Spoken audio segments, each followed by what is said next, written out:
Metabolism expert Dr. Ben Bickman explained that fat cells in our bodies don't grow because we eat too many calories. They grow when insulin levels rise. So I grow fat cells in Petri dishes in my lab. Right now, back at BYU, I got students growing fat cells in the incubator. They are swimming in a culture medium filled with calories. Everything the fat cell needs is all the calories that fat cell could ever want are around it right now. And yet they're teeny little cells. They're not getting big at all until we add one thing. And the moment we add insulin into that culture, now the fat cells start to get big. If we check them 6 hours later, there's a big lipid droplet. 6 hours still later, it's even bigger. Clinical evidence also shows how insulin affects fat cells and drives weight gain. In other words, it proves that the root cause of obesity is hormonal, not just behavioral. So if you're trying to lose weight, counting calories, or pushing through intense workouts might not be your best bet. What really matters is using metabolic strategies that help lower your insulin levels. That's where real progress begins. In fact, humans provide the most convincing evidence of all that you cannot get fat unless insulin is elevated, because one of the more common eating disorders among young people with type 1 diabetes is a condition called diabulimia, which is this terrible, tragic scenario where the person feels such pressure to be lean, and they have learned that that little syringe of insulin is the absolute gatekeeper of the fat cell. So they will deliberately underdose their insulin in order to stay as thin as they want. They can eat as much as they want. And as long as they underdose their insulin, and it's not even at zero, they're just doing a deliberately lower dose, they will be as skinny as they want. Now, there's metabolic hell to pay, right? They're hyperglycemic, they're getting into ketoacidosis, so they're dying, but they'll be as thin as they want. So as much as people want to say, no, it's just calories, we have a human case study that absolutely proves that wrong. Many experts consider fasting one of the most effective metabolic tools. But Dr. Ben Bickman points out that fasting is highly individual and not always practical. It also takes preparation and a fair amount of discipline. As an alternative, he suggests something much simpler, called the insulin trick. The idea is to outsmart your body through specific eating habits that help control insulin levels. For instance, most people don't realize that right after waking up, your insulin is already high, a phenomenon known as the dawn effect. As we begin to approach waking up in the morning, cortisol levels climb. And that serves a very good function. It's supposed to happen. It's natural in everyone who sleeps. Everyone. So a few hours before we would wake up, about 4 a.m. or so, cortisol levels start to climb, and it climbs quite a bit. And that's thought to be a result of the fact that as the body is starting to wake up and the brain and the nervous system is coming online, back online, and metabolic demands of the body starts to rise, if cortisol goes up, it's going to be promoting the liver to start breaking down all of its stored glycogen and releasing that as glucose into the bloodstream. So commonly we'll get an elevation in glucose as we wake up as well. And so that's why in the morning, some people may find that they are a little more insulin resistant, what is a very common feature, and why I am inclined to say that morning is a time of insulin resistance. This is a surprising point. Even people who follow intermittent fasting by skipping dinner often see little to no effect. That's because the time right after waking up is actually the most dangerous for fat gain. Any food you eat in the first 2 hours is more likely to be stored as fat rather than used for energy. Why? Because your body is going through a hormonal surge, especially cortisol and insulin. To avoid this, you need to wait it out.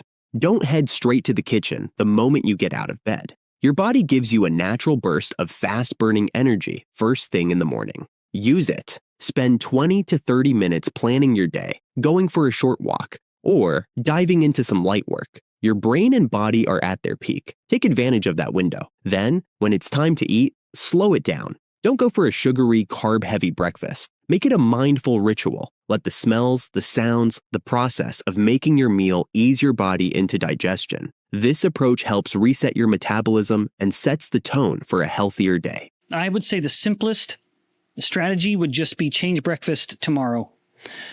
Overnight, fasting is incredibly therapeutic. Insulin will come down during a fasted state, and that sort of resensitizes the body to insulin. So in the morning, you've finally been fasting overnight, insulin has come down. The last thing you want to do is spike your insulin with a starchy, sugary breakfast. And of course, tragically, breakfast is almost just a dessert nowadays all over the world, where it is just like pure dessert. It's pure sugar and starch. I would say change breakfast tomorrow. Dr. Bickman also points out that cortisol levels are tightly linked to your circadian rhythm and stress. In simple terms, if you don't get enough sleep, your body sees it as a form of stress. As a result, your morning cortisol levels can be 2 or even 3 times higher than normal, and that spike pushes insulin levels up too. When that happens, it's much harder to stick to your usual routine. You'll feel hungrier, less in control, and more likely to crave sugary foods. Cortisol's metabolic effects do affect the brain, and there it influences appetite and food cravings. And wouldn't you know it, it particularly increases cravings for carbohydrates. Cortisol crosses the blood-brain barrier and once again binds to glucocorticoid receptors in the hypothalamus and the amygdala. These are both regions involved in hunger and reward, so people feeling good about what they're doing. Now, in the hypothalamus, cortisol upregulates a protein called NPY, neuropeptide Y, and another one called agouti-related protein, AGRP. And these are increased in response to the glucocorticoid response elements. And when they're activated, they stimulate appetite. At the same time, cortisol inhibits leptin signaling, reducing satiety potentially. But separate from that regulation of appetite, in the amygdala, cortisol enhances dopamine release, so increasing cravings for very palatable, energy-dense foods. It's also important to cut out anything from your breakfast that could spike your insulin levels, and that includes more than just carbs. Even coffee can be a problem. Dr. Ben Bickman explains that caffeine can raise insulin, especially when it's combined with carbohydrates. In the morning, your cortisol is already high, which pushes more glucose into your bloodstream. So if you drink coffee first thing, it can cause a sharp insulin response, even if you haven't eaten anything yet. Now, I want to highlight this particular study here. It was published about 20 years ago. What they did was document the degree to which caffeine increases the insulin secretion when someone eats glucose or when you eat carbohydrates. When we eat carbohydrates, our blood sugar levels will climb, and insulin will need to go up in order to reduce that blood sugar or bring it back down. When you couple that carbohydrate load with a high amount of caffeine, you have to have much more insulin. Insulin has to work much harder in order to clear the glucose. That's why it's best to hold off on coffee in the morning. It helps keep your hormones in balance and prevents you from doing early damage to your metabolism. At its core, Dr. Ben Bickman's insulin trick is about knowing exactly how your hormones are behaving, and the best time to take advantage of that is in the morning. It's the one part of the day when you can predict how your insulin is acting. Later on, that clarity fades.